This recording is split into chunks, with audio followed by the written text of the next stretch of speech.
O sea, digo, yo no me sorprendo, ¿no? Es normal.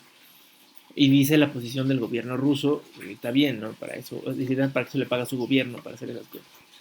Em, pero no sé, los invitaron, sabían que estaban, no sabían, quién sabe.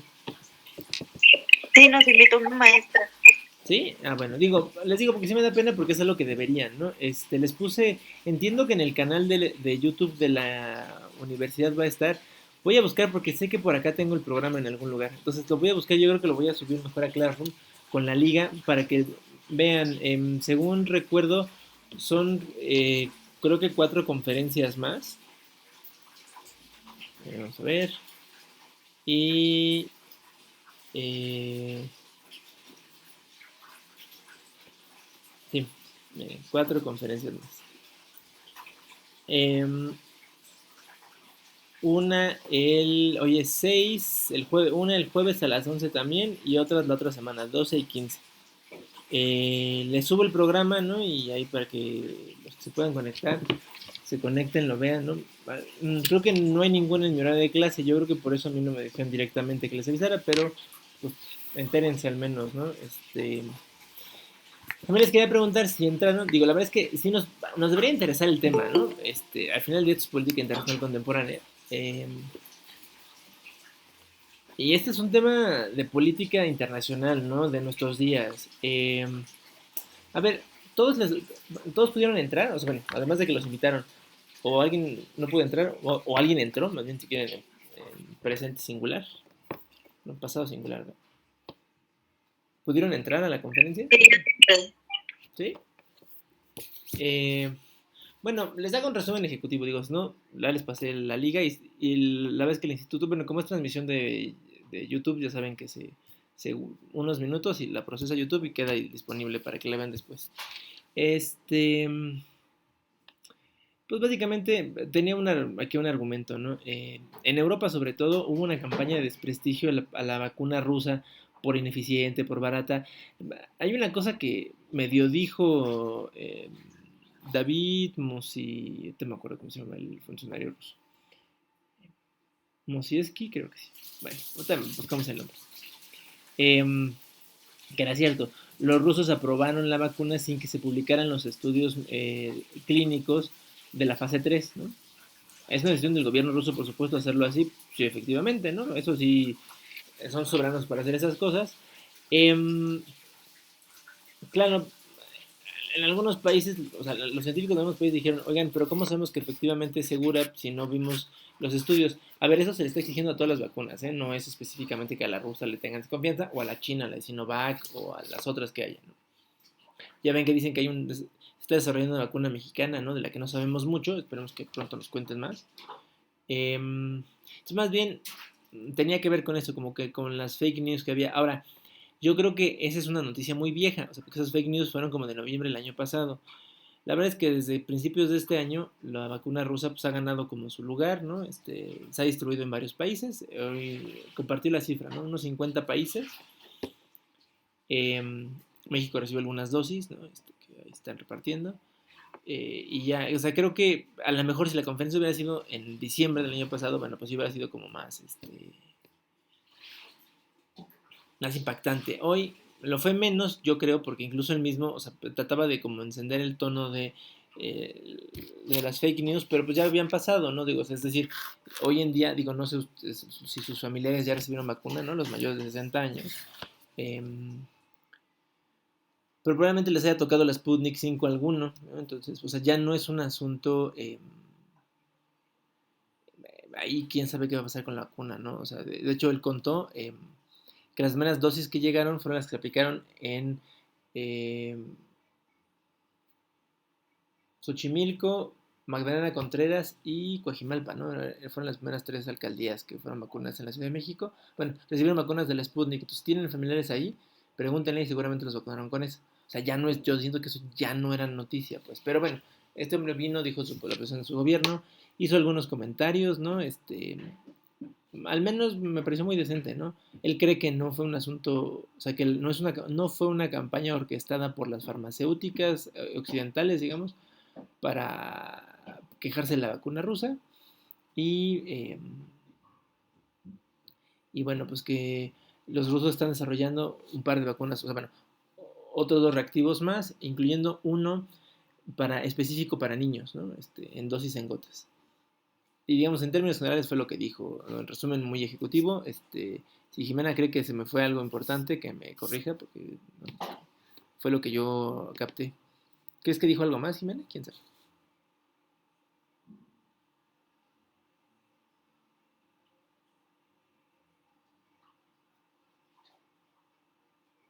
Supongo que está de acuerdo, ¿no?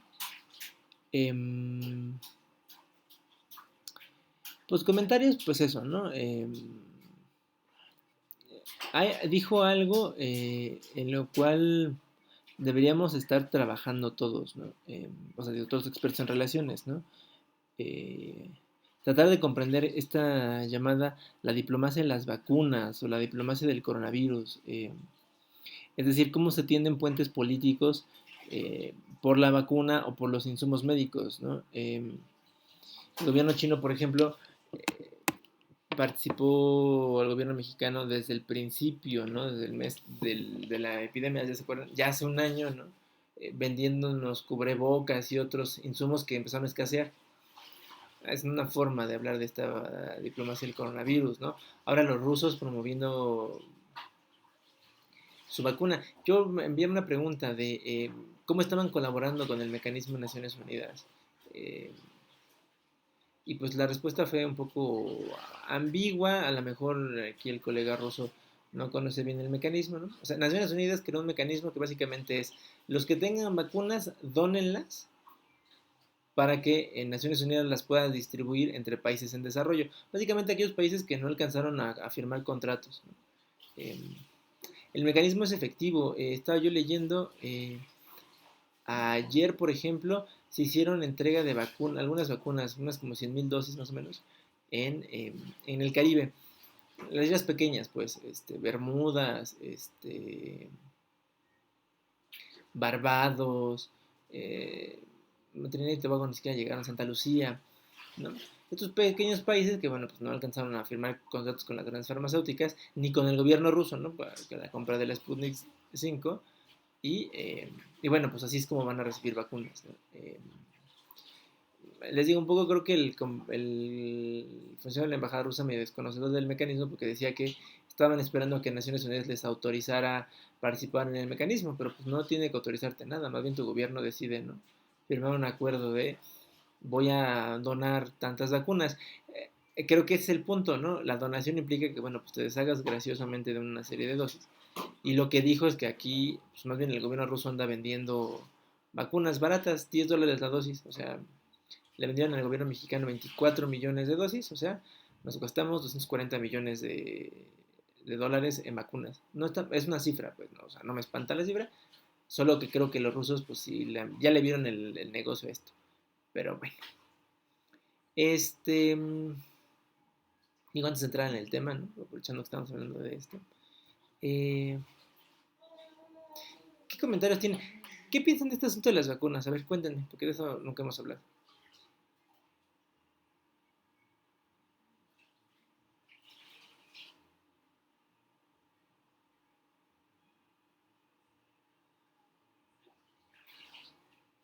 ¿Están ahí? Hola, hola.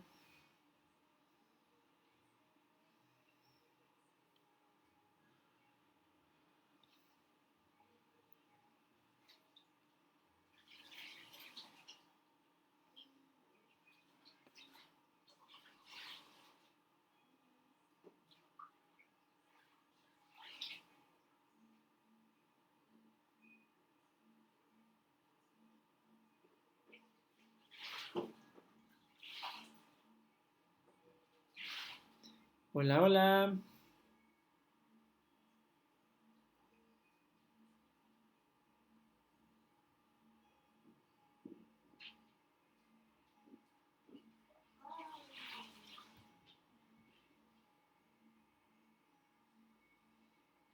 ¿Ya se fueron, oigan?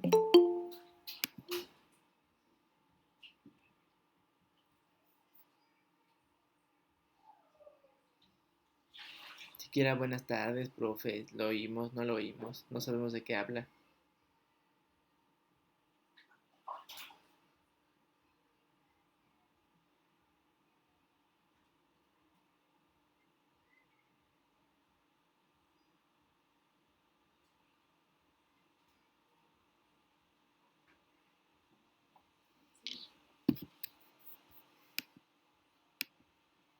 ¿Ves luego por qué me enojo? Pues digo, deberías decir, voy a dar puntos por participación. Que no tenga participación al final. No manches, pero ya sí es Por muerte. eso, sí, No, habla. no tengo por qué regalarme. Es que tú dices que No, y si no tiene sí, es amorcito, que no pero es que, exacto, pero es que, o sea, yo tengo broncas adicionales, entonces ahora tengo que llevar un registro de, porque ellos, o sea, yo me complico más la existencia porque ellos no son capaces de esto, ni siquiera es, o sea, porque ni siquiera le estoy preguntando de la Pero beca. pues si te preguntan algo, pues tú diles, es que es difícil darles clase porque no participan, no hablan nada. Les pregunto algo, hasta si tienen dudas y no me pelan. Ni siquiera hasta de la vida, porque ni siquiera estoy preguntándoles de, ¿no? De si la lectura estaba padre o no. Fue literal, empiezan de las vacunas.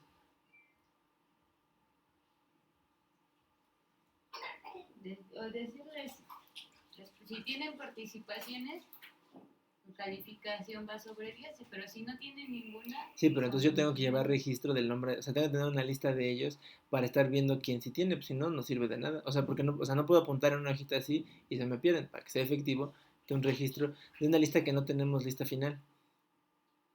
Sí, O sí. algo así que funcione, porque, o sea, también tú no vas a decir, ay, pues como no puedo hacer nada, ya ni modo, ya me chingo. No, pues yo voy a estar dando mi clase, pues no me pelan, no me pelan. Pues o sea, al final, por ejemplo, al final del día, si no juntan las tareas porque no las hacen y no pasan el examen porque, pues quién sabe, no Te van a tendría. estar chillando. No, pues ahí sí es como de, ¿se acuerdan cuando no me pelaban? Cuando yo les dije lean, cuando les dije peden preguntas y no me pelan, bueno, pues ¿qué creen? Este es el momento donde, los momentos para quejarse fueron todo el semestre, no hablaron, no dijeron nada. Bueno. O decirle a tu coordinador, oye, puedes entrar a la clase porque es que veo, o sea. No, porque No, sabes porque que, te va a no, decir porque como eso es de, quitarte busca autoridad, una. eso es tú quitarte autoridad. Eso sí. No quieren, yo iba a platicar de la vacuna rusa, adiós, se lo pierde.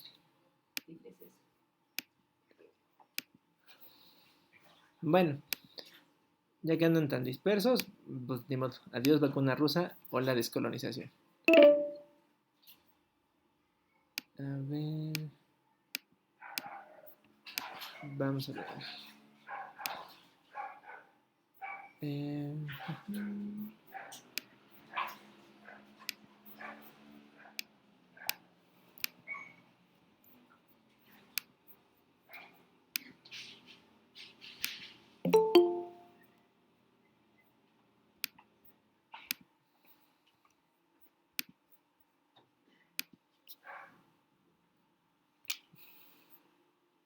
eh, a ver, ya les decía, después de entender más o menos esta lógica de los bloques, por qué se forman, qué hace las superpotencias, eh, vamos a decir que hay un proceso que corre en paralelo a la Guerra Fría. O sea, este proceso del que vamos a hablar no es resultado de la Guerra Fría, eso hay que decirlo así, ¿no? Sucede al mismo tiempo, pero no depende del mismo. Fíjense que durante muchas décadas, ¿no? Se estudiaba como uno más de los procesos de la resultado de la Guerra Fría, pero es que ha habido un cambio, digamos, en la metodología, ¿no? De estudio. A ver, denme un segundo. Hola. Bueno, bueno. ¿Don Boldo es usted? Dígame. ¿Cómo estás? Nah, aquí me agarraste dando clase. Ah, discúlpame, ¿a qué hora te marco? Échame si quieres una llamada como pasadita de la una. Órale, Sale. te marco. Gracias. Bueno, les digo, entonces, antes se veía como un proceso derivado de la Guerra Fría. Ahora más bien se entiende que es un proceso que sucede en paralelo, o sea, tiene sus propias causas, ¿no? Claro, se ve influido, bueno, pues por el enfrentamiento entre estos dos grandes, ¿no? Pero aún sin el enfrentamiento de estos dos grandes, probablemente hubiera habido un proceso de descolonización en África y en Asia, como el que se dio, ¿no? Con características que le corresponden, digamos, especialmente, ¿no? Bueno, tenemos acá en pantalla, que más grande, un mapa con el mundo, digamos, de del que estoy hablando, en 1945. Y es un mundo peculiar, ¿no? En primer lugar, noten cuántos espacios rojos hay. Eh, Todos esos, ¿no? Zonas que están pintadas en rojo, ¿no? Incluyendo las que están en rojo con rosa, ahorita vamos a explicar esas dos. em, Son zonas que hasta este momento, hasta 1945, son literal colonias del Imperio Británico. O sea, los territorios actuales de India, Pakistán, Bangladesh, ¿no? Es muy identificable, ¿no? Buena parte de África Oriental, ¿no? Rodeando Etiopía, ¿no? Que es ese punto gris que se ve acá, ¿no? Y, y bueno, ¿no? Varios puntos en el Caribe, ¿no? Que apenas se alcanzan a ver, ¿no? Pero las Bahamas, Barbados, de hecho, en esos países los estaba yo hablando hace ratito, ¿no? Belice todavía, ¿no? Jamaica, por solo mencionar algunos. Los rosas, que pues, no están pintados de rosa, por decir menos, ¿no? Básicamente cuatro. Nueva Zelanda, que está aquí abajo del N. Australia, que se ve muy bien. Sudáfrica, que está arriba de la C, ¿no? Y Canadá. Em, Se llaman los dominios británicos porque a principios del siglo XX adquirieron un estatus especial en el contexto de la corona británica. No a ver, hay que decirlo así. Esos, bueno, salvo Sudáfrica, ¿no? Que después se independiza, pero bueno, al menos Canadá, Australia y Nueva Zelanda no se han independizado del Reino Unido. O sea, no hay un acta de independencia y no, yo creo que no la va a haber, al menos en el futuro cercano, porque siguen siendo dominios de la corona británica. Ahora, ¿eso quiere decir que son colonias del Reino Unido? No, no son colonias. Tienen un estatus especial. Tienen como jefa de Estado a la reina, ¿no? O a sus sucesores. ¿No? Un día de estos que se nos vaya doña Isabel II. Eh, pero tienen su propio gobierno y se administran, digamos, de manera independiente al Parlamento británico, ¿no? Pero tenemos como los casos especiales, ¿no? En este momento en el que estamos en 45, ese estatus lo tienen estas cuatro, ¿no? Australia, Nueva Zelanda, Canadá y Sudáfrica. Sudáfrica es una colonia, bueno, no una colonia, es un dominio británico, o sea, es un país, ¿no? Semi-independiente, ¿no? Comparte el mismo jefe de Estado, pero eh, adopta sus propias políticas en todos los frentes, incluyendo el de política exterior. ¿No? Las colonias, pues no, ahí sí, ¿no? Son administradas desde Londres, ¿no? Y no hay algunas formas de gobierno local, pero básicamente todo lo que se aprueba en estos territorios tiene que después pasar al Parlamento británico para su aprobación. Luego, en menor medida, ¿no? El Imperio francés, ¿no? Está pintado en azul, ¿no? Buena parte de África Occidental, la llamada Indochina, ¿no? Que es lo que hoy sería Vietnam y Camboya, eh, ¿no? Madagascar y también algunos territorios en el Caribe, ¿no? Siria y Líbano, que se ven apenas en el Medio Oriente. Eh, y bueno, y algunas otras cosas, ¿no? Portugal conserva algunas colonias en África, España lo propio al sur de Marruecos, eh, Países Bajos, ¿no? Ya pierde, en este momento ya tiene perdidas, bueno, no perdidas, sino tiene poco control sobre sus colonias que es básicamente lo que hoy es Indonesia, ¿no? Y Surinam en la costa norte, ¿no? De Sudamérica, ¿no? Acá. Bélgica y su control sobre el Congo. Y luego, fíjense, Estados Unidos aparece, a ver, aquí está muy interesante, ¿no? Porque Estados Unidos aparece aquí, ¿no? De hecho, debería estar marcado, porque sí está marcado, ¿no? Aquí en Fuchsia, Puerto Rico y las Filipinas, que son colonias tal cual, ¿no?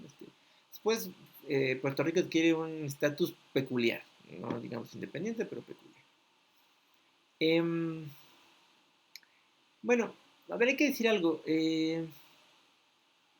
Entonces, los países que dominan esto, pues, fíjense, de las potencias coloniales, ¿no? Que están aquí citadas, ¿no? El Reino Unido, Francia, Portugal, España, Países Bajos y Bélgica. ¿Cuántos fueron invadidos por Alemania nazi? Por la Alemania nazi, a ver.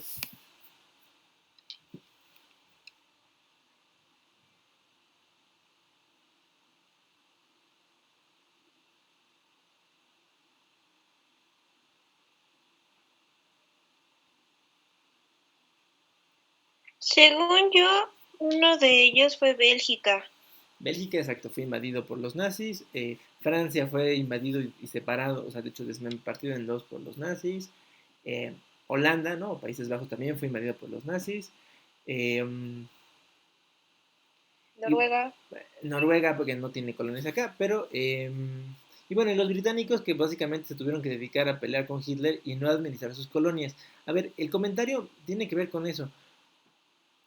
Salvo Portugal y España, que básicamente fueron neutrales en la guerra, y más bien esperando a que los aliados no se acordaran que tanto Portugal como España habían respaldado a Hitler antes de la guerra.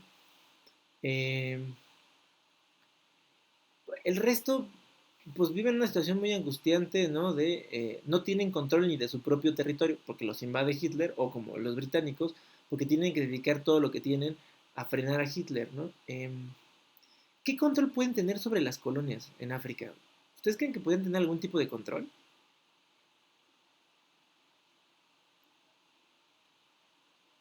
Imagínense que ustedes son funcionarios del gobierno británico encargados de, no sé, bueno, de lo que hoy es Tanzania, bueno, Tanganica y Zanzíbar. Eh, les daría tiempo para dedicar esfuerzos para saber qué está pasando a 3.000 kilómetros de Londres. Yo creo que no. Digo, no se ve como difícil, ¿no? Además, porque las comunicaciones están cortadas, ¿verdad? Porque los submarinos alemanes torpedean cualquier barco que no sea alemán que cruce por el Atlántico. Eh, ¿Qué comunicación puedes tener? Hay líneas telegráficas, sí, pero están intervenidas por los nazis. Eh, pues, correo no puedes mandar, ¿verdad? Porque tiene que ser por barco o por tren y bueno, están cortadas las líneas por la guerra. El correo aéreo es muy peligroso, ¿no? ¿Conocen la historia del Principito? ¿O han leído el Principito? ¿Saben qué es el Principito? Sí.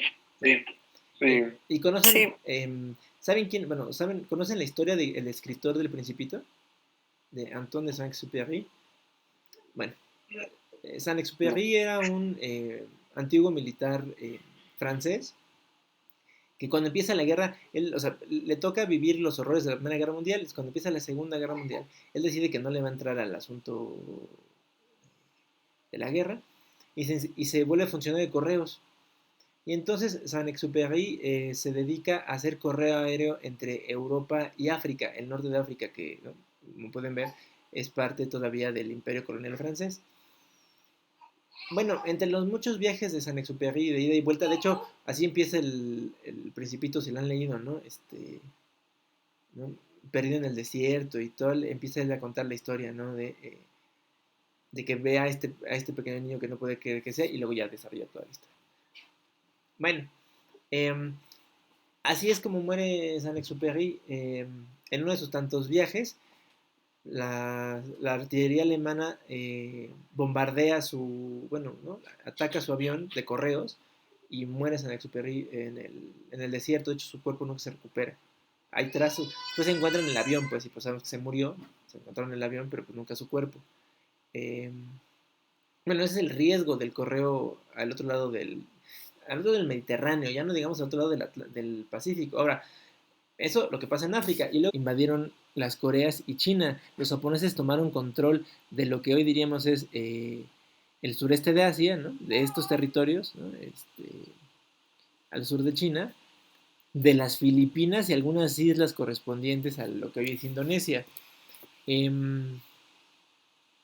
Que por supuesto ni Holanda ni los holandeses ni los británicos tenían posibilidades de mandar tropas en auxilio de esas colonias, menos Francia, ¿no? Francia lo dividieron, ¿no?, en parte.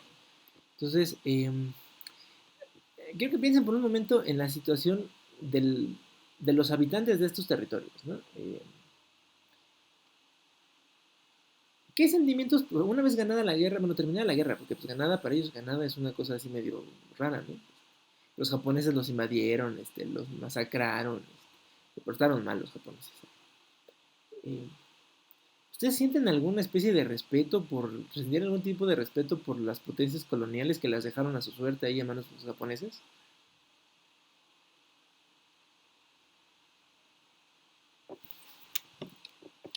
En lo personal yo no. No, de hecho, no nos aguanta nadie. O sea, de hecho, el sentimiento, una vez que regresa, bueno, más bien, que se van los japoneses y que los estadounidenses llegan a liberar, ¿no? Es como, bueno, ya llegó otro, ¿no?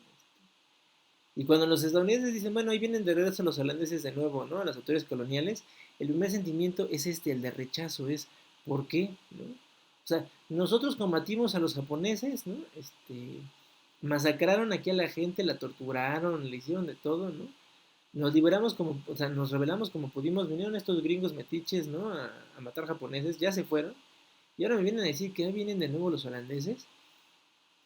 Em, Literal, muchos de estos países, una vez que, básicamente Indochina, ¿no? Bueno, esta colonia francesa que hoy sería Vietnam y Camboya, e Indonesia, ¿no? O las Indias Orientales, como se llamaba la colonia cuando era parte de Holanda.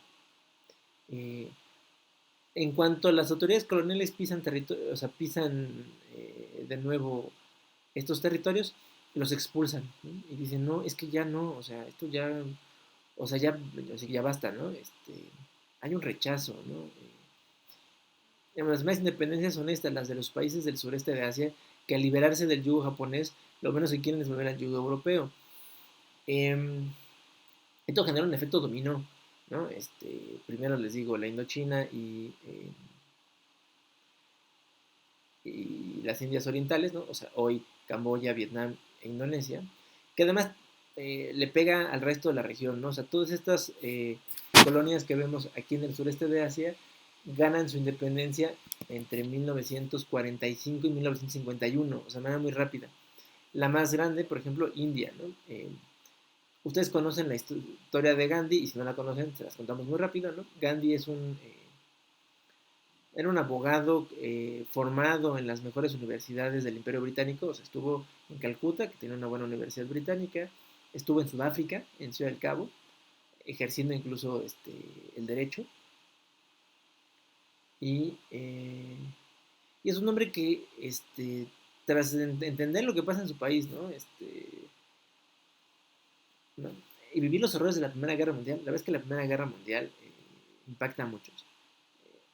Entonces se da cuenta que pues, en la Primera Guerra Mundial el Imperio Británico le dice a los indios, a las residentes de la India, hindúes o musulmanes, lo que sea, que les va a otorgar mayores concesiones tanto como a Canadá. Les digo que el caso aquí extraño es Canadá, Australia, Nueva Zelanda y Sudáfrica, ¿no? Siempre que cooperen y que pongan tropas, ¿no? Con grandes contingentes de indios van a pelear la Primera Guerra Mundial, mueren en los campos en Turquía, en Grecia, especialmente en el norte de África. Eh, y al final no reciben nada, ¿no? O sea, no hay más autonomía, no hay más derechos para los ciudadanos en la India. Esto pues enoja a muchos, ¿no? Y Gandhi es consciente de esto y promueve, digamos, entre las dos guerras, todo un movimiento de liberación nacional, pero muy particular porque es no violento, ¿no? Entonces Gandhi promueve que enfrentarse al poder establecido, pero sin violentar, ¿no? Entonces hacen protestas pacíficas. Los británicos se pasan de listos, masacran gente, los golpean, los encarcelan.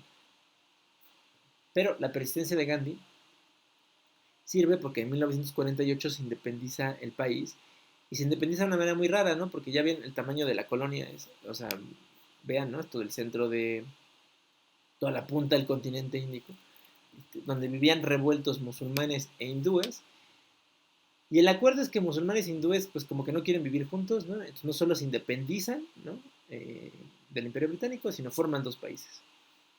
Eh, Uno, lo que hoy es la India, ¿no? Con población mayoritariamente hindú, y otro, Pakistán, con población mayoritariamente musulmana. Y eso genera conflictos que después, o sea, eso genera conflictos hasta hoy, ¿no? Las diferencias entre India y Pakistán siguen siendo las mismas de entonces. No quedó tan claro el asunto de la frontera, ¿no? Y qué pasaba con la población, pues, sobre todo musulmana, que se quedó a vivir en la India, que eran muchos. O sea, eso todavía queda volando, ¿no? El proceso en África es un tanto más complicado. Pero bueno, a ver, avancemos en esto. ¿Qué propicia la descolonización? Bueno, primero ya dije esto, ¿no? Pues básicamente dos guerras mundiales, vaya que desgastan las capacidades de dominio que puedan ejercer Francia y Reino Unido, ¿no? Hay poco control y entonces eso despierta en estas regiones, ¿no?, sentimientos nacionalistas. Ahora, lo digo así en África y Asia porque vamos a ver lo que, sobre todo en el caso de África, eh, es difícil hablar del nacionalismo como lo entendemos aquí. O sea, aquí podemos hablar, digamos, ¿no? Bueno, el nacionalismo en Europa es muy sencillo porque pues había comunidades étnicas de origen, ¿no? Pensemos, ¿no? Los rusos, bueno, han sido una población eslava como desde el siglo sexto. Entonces, pues claro que se podía formar ahí una cosa que se llamara Rusia, ¿no? Juntando a los eslavos que vivían alrededor de en la ciudad de Moscú. De hecho, ese es el origen de Rusia. Em, Como los francos, que es un pueblo histórico que está en Europa desde el siglo IV, ¿no? Y que constituyen, primero se rebelan contra el Imperio Romano y después tienen un feudo ahí específico, ¿no? De saltar el Reino Franco y luego la Francia actual. O sea, digamos, ahí hay un proceso como identificado de un pueblo que se convierte en un estado. En África es más complicado porque, claro, digo, no es que no hubiera naciones, claro que había naciones, ¿no? En el sentido de grupos étnicos, pero cuando la colonización europea básicamente marcaron fronteras en función de las necesidades coloniales y no de la repartición étnica, digamos, ¿no? De los grupos étnicos. Y eso generó problemas, porque entonces, ¿qué sentimiento nacionalista podía haber? O sea, debía existir una nación, digamos, sudafricana. Es que sudafricano, ¿qué es? ¿No? En Sudáfrica hay básicamente como unos 20 grupos étnicos. ¿Cuál es el grupo étnico mayoritario? En la India fue más fácil, porque aunque no había un solo grupo étnico, sí había una identidad religiosa, ¿no? Eran hindúes, y entonces los hindúes se quedaron en la India, los musulmanes se fueron a Pakistán. Eh, en Indonesia pasaba lo mismo, hay varios grupos étnicos, pero Indonesia de hecho es el país musulmán más grande, con más musulmanes en el mundo. Hay unos 200 millones de indonesios, entonces 200 millones de musulmanes, bueno, te dan una identidad, ¿no? Pero acá, pues no era tan fácil, porque además la religión es un asunto que venía de fuera, ya fuera el cristianismo que trajeron los europeos o el islam que promovieron los árabes antes de la llegada de los europeos, pero igual son como religiones externas, ¿no? Es decir, hay una mezcolanza bien rara. Lo que sí hay un sentimiento de pertenencia a la tierra, eso es algo que no se pierde, sobre todo en África, que ese es el que, digamos, está latente ahí, ¿no? Luego, aquí hay una cuestión medio cínica, ¿no? Ya dijimos, los Estados Unidos y la Unión Soviética se vuelven, ¿no?, las superpotencias. En general, ven con malos ojos el colonialismo. Bueno, los gringos son muy cínicos, porque ellos dicen que ven con malos ojos el colonialismo, pero ellos tienen colonias, ¿no? Le dan la independencia a Filipinas, ¿no? Más por la presión de la zona, ¿no? Les digo que fueron invadidos por Japón y luego ellos sí los rescataron, pero aún así hay mucha presión. Los filipinos son muy violentos y hacen estallar carros bomba, ¿no? Y todo para presionar a los estadounidenses de salirse ya del archipiélago, y pues lo logran, ¿no? Aún así, hoy todavía Estados Unidos tiene colonias, ¿no? Puerto Rico es un caso raro, pero hay otras que son colonias en forma, ¿no? Las Islas Vírgenes estadounidenses en el Caribe y Samoa Occidental en el Pacífico y Guam es una isla también en el Pacífico, son colonias tal cual, ¿no? Son administradas desde Washington y tienen un representante allá, que cualquier cosa habla a Washington y pregunta, oiga, ¿qué hacemos, no? Pero bueno, la Unión Soviética no tiene colonias de estas, ¿no? Claro, pero ya vimos que la Unión Soviética en la clase pasada, pues más bien les fue a meter el ejército a la mitad de los países de Europa Oriental. Entonces no son colonias porque no son administradas desde Moscú, pero pues hay una presencia del ejército rojo presionando, ¿no? Lo que, al final, ¿no?, lo que es cierto es, hay un apoyo institucional de las Naciones Unidas, ¿no? O sea, una de las primeras metas que tiene Naciones Unidas es promover el autogobierno de algunos territorios, ¿no? Y esto respaldado por estos dos, por Estados Unidos y la Unión Soviética.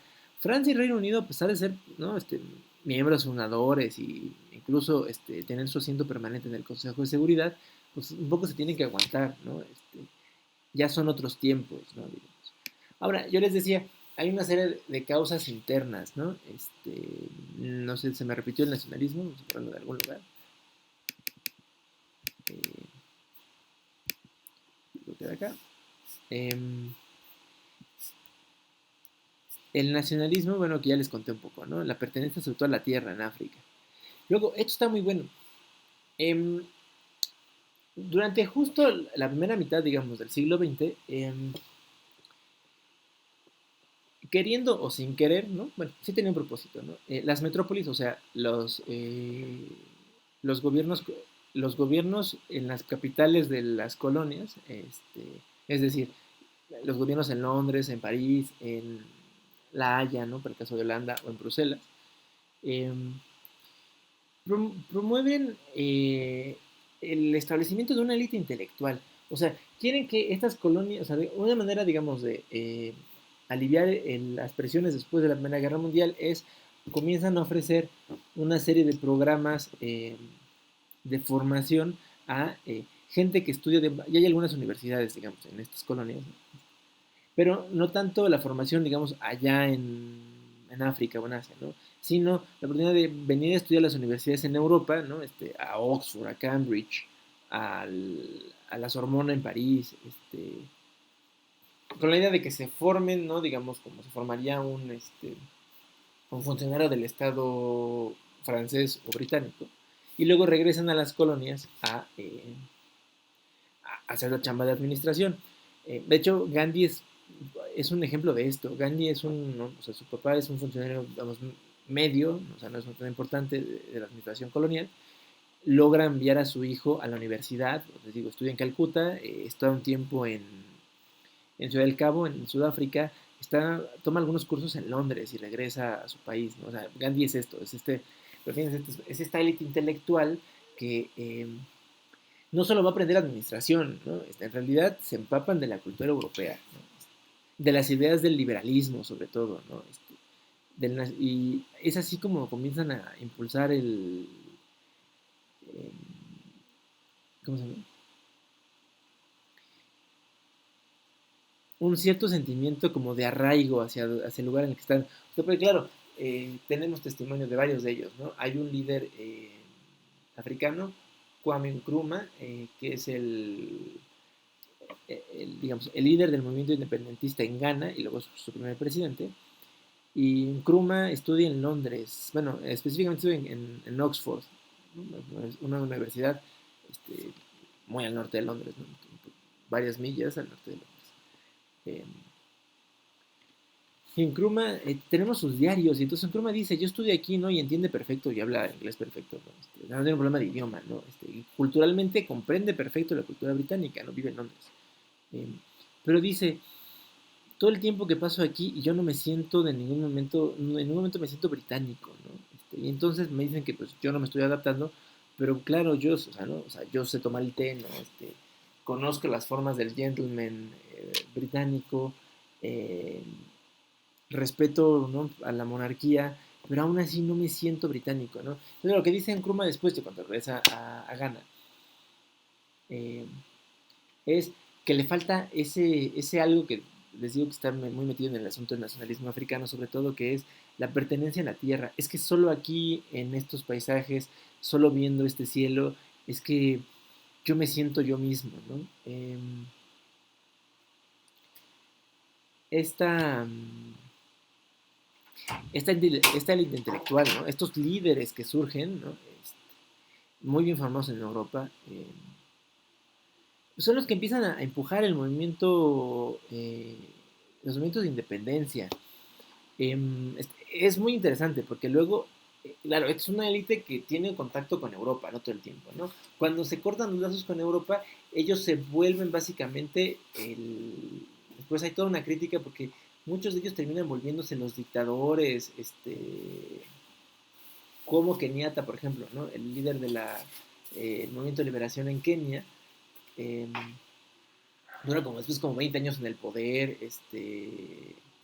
ahorita me acuerdo del congoleño que independiza el país y hasta le cambia el nombre y le pone Zaire, y luego también gobierna como 30 años y es un dictador así espantoso y ¿no? Asesino y represor. Bueno, claro, porque ellos aprendieron todo, nos aprendieron, digamos, la cultura europea, pero también aprendieron las formas violentas de la colonización, ¿no? Y las mantienen, ¿no? O sea, dejan una élite que gobierna y entonces no toda la población vive bien. Eso explica mucho digamos, de la situación tan complicada en África hoy en día, ¿no? Y luego, también hay que decir esto, hay un debilitamiento del modelo económico colonial. O sea, los, los países europeos fueron a buscar colonias, especialmente Asia y África. O sea, esto a finales del siglo XIX, o sea, no, aquí siempre me gusta hacer esta aclaración, eso no se parece en nada a lo que pasó en América. Lo de América es otra cosa. Lo que pasó en Asia y África hay una búsqueda económica de queremos materias primas baratas y entonces, ¿no? Nos hacemos de estos territorios que parece que no son de nadie y, y ya, ¿no? Luego, la población de estas colonias, bueno, pues a lo mejor les podemos vender algunos artículos, ¿no? O sea, cuando tengamos producción digamos, en Europa, pues le podemos vender a estas colonias nuestros excedentes. Eso después es limitado, claro, porque los ingresos que tienen las colonias son pocos, ¿no? Porque en realidad eh, parte de la explotación, digamos, de las materias primas es que compran la materia prima muy barata, ¿no? La pagan, sí, pero la pagan muy barata. Y luego cuando esperan que absorban los excedentes de producción en Europa, pues no tienen ni cómo pagarlos, ¿no? Porque pues, no hay, es decir, son muy pocos los ingresos que les generan el ingreso por materias primas. Es un modelo que está fallando. Y digo, eso es un asunto ajeno a la guerra, ¿no? Y luego la guerra, pues lo complica aún más, ¿no? Porque entonces estos países no tienen a quién venderle su materia prima, ¿no? Porque están cortadas las líneas de comunicación. Bueno, empecemos con el mapa africano, ¿no? Es lo que les decía, ¿no? Todo en rojo es la presencia británica. Como pueden darse cuenta, pues básicamente los británicos controlaban la mitad de África Oriental, ¿no? Salvo Etiopía, Somalia, Mozambique y Madagascar. Todo lo demás es británico.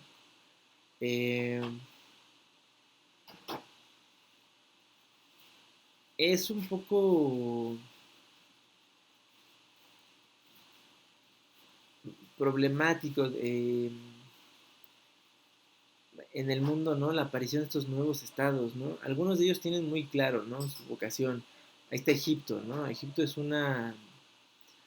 un país que, digamos, a diferencia de Sudáfrica o Canadá o Australia, ¿no? Em, Egipto era era un protectorado, decían los británicos, ¿no? O sea, había una monarquía propia, había un sultán en Egipto, ¿no? Que gobernaba, y tenía ahí más bien como al asesor británico al lado que le iba diciendo qué hacer y qué no hacer. En el 53 desaparece esta figura del protectorado, ¿no? Y los egipcios se vuelven verdaderamente independientes. Además asumen un rol de liderazgo en África, ¿no? Peculiar. Eh, Toda la zona francesa se independiza hasta los años 60, fíjense. Yo les digo que la guerra acaba en 45, fíjense, les toma como 15 años lograrse independizar a muchos de estos países, es que un poco más. Hay movimientos muy violentos, vamos a platicar de esto. Angola, por ejemplo, ¿no?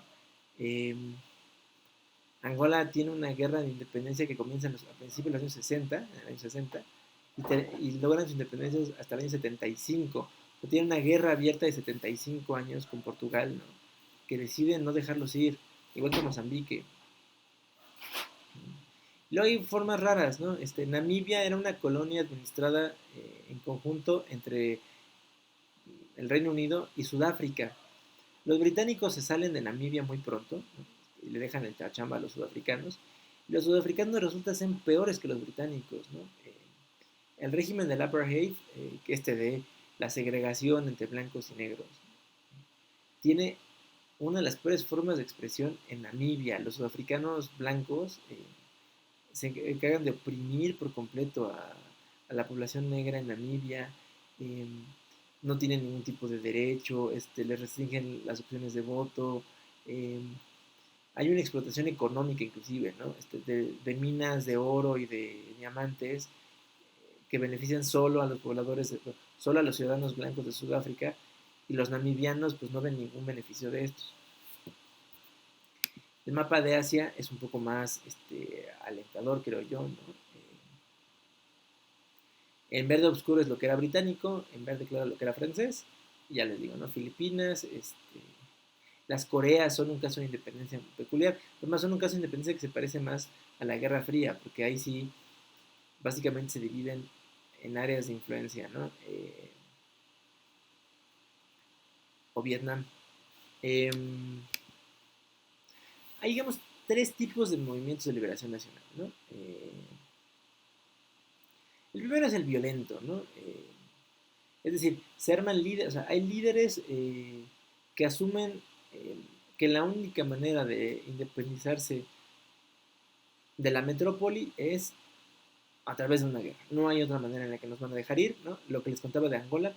La guerra de independencia de Angola es muy relevante por su nivel de violencia y porque participan actores, o sea, es casi como si fuera un conflicto internacional en términos de hay combatientes soviéticos y cubanos, y el gobierno de Fidel Castro envía tropas cubanas a, a defender al Movimiento de Liberación Nacional angoleño, ¿no?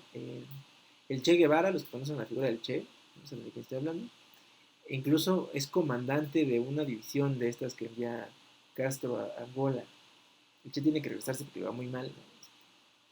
Estados Unidos y Europa Occidental, sobre todo el Reino Unido, prestan tropas y dan una seguridad militar a los portugueses que, ¿no?, deciden no irse. Eh, es un evento muy violento, muchos muertos, ¿no? Digo, al final logran la independencia, pues, pero a un costo muy alto. Como estos hay varios, ¿no? O sea, voy a dar un ejemplo, ¿no?, de estos tipos.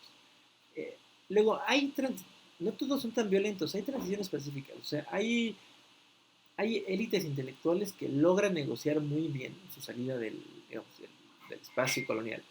Eh,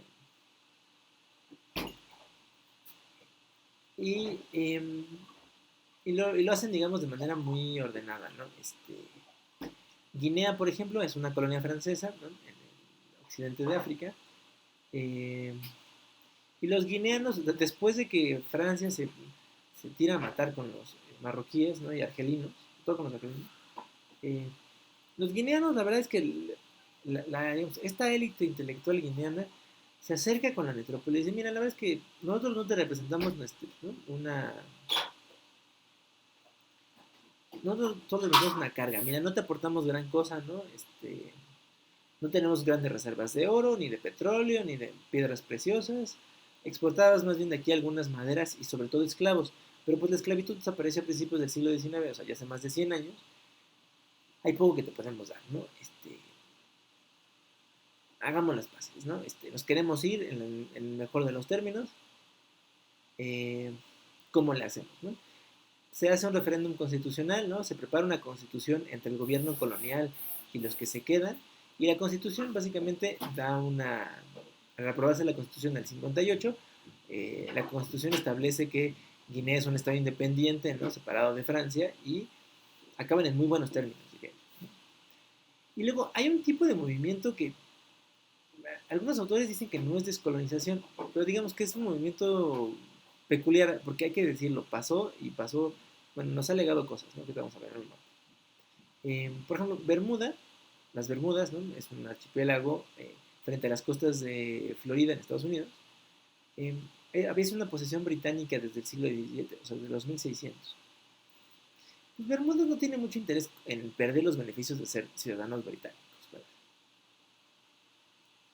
Pero esta ola de descolonización, bueno, pues llama la atención de algunos intelectuales en Bermudas, ¿no?, que lo que dicen, miren, a lo mejor no queremos ser independientes, o sea, no queremos dejar de ser ciudadanos británicos, no tenemos unas ventajas, ¿no?, el pasaporte británico, pero queremos algunas libertades adicionales, ¿no? Pues ganan algún nivel de autonomía, ¿no?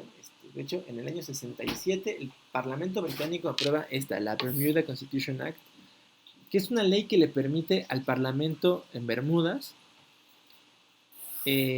preparar su propia constitución. Claro, pero es una constitución que dice, ¿no?, que siguen siendo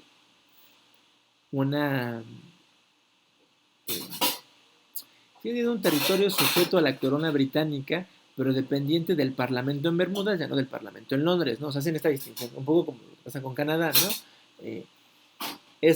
Somos parte de la misma corona, o sea, tenemos el mismo monarca, pero tenemos parlamentos diferentes que toman decisiones diferentes, ¿no? La diferencia quizás sea que los habitantes de Bermudas siguen teniendo su pasaporte británico, ¿no? Los canadienses lo perdieron hace mucho tiempo, ¿no? Pero bueno, los canadienses, digo, no se la pasan mal, ¿no? Esta última figura, ¿no? Ha dejado una serie de territorios no autónomos, ¿no? Así los llaman Naciones Unidas, non-self-governing territories, en el mundo, ¿no? Son como estos pendientes de la descolonización. Las Islas Caimán o las Islas Vírgenes Británicas, ¿no? Les decía yo. Bueno, las Vírgenes Británicas y las Vírgenes Estadounidenses. La Polinesia Francesa, la isla de Pitcairn, Santa Elena, ¿no? Aquí estuvo exiliado Napoleón, ¿no? Por los británicos, ¿no? Conscientes de la isla. Las Islas Malvinas, ¿no? Están en posesión del Reino Unido todavía. Gibraltar, el Sahara Occidental, que es una cosa, pues es una historia de terror, la verdad, de cómo no hacer las cosas, ¿no? Guam y la Sam, entre otros. Ahora, y bueno, ¿y esto qué tiene que ver con la Guerra Fría, no? Bueno, pues básicamente esto, ¿no? Atrajo a las superpotencias, ¿no? La aparición de nuevos estados que podían sumar a sus áreas de influencia. En algunas ocasiones, como les dije, ¿no? Con lo que pasó en Angola, respaldaron de manera indirecta los movimientos, ¿no? Les dieron tropas, les dieron armas, los capacitaron, ¿no? Los entrenaron. Con el interés, sobre todo los soviéticos, pelearon mucho de ese lado, del respaldo a los movimientos de liberación nacional. Eh, Sin embargo, se mantuvo esta masa crítica de países del tercer mundo, otros países en desarrollo que, pues que ya dijimos, ¿no? En la metáfora de Cantinflas, ¿no? Estos países de dulce que pues no pertenecen a una ni a otro bando, pero pues que giran alrededor, ¿no? Están ahí orbitando. Bueno, en general, ¿dudas? ¿Quejas, aclaraciones, preguntas?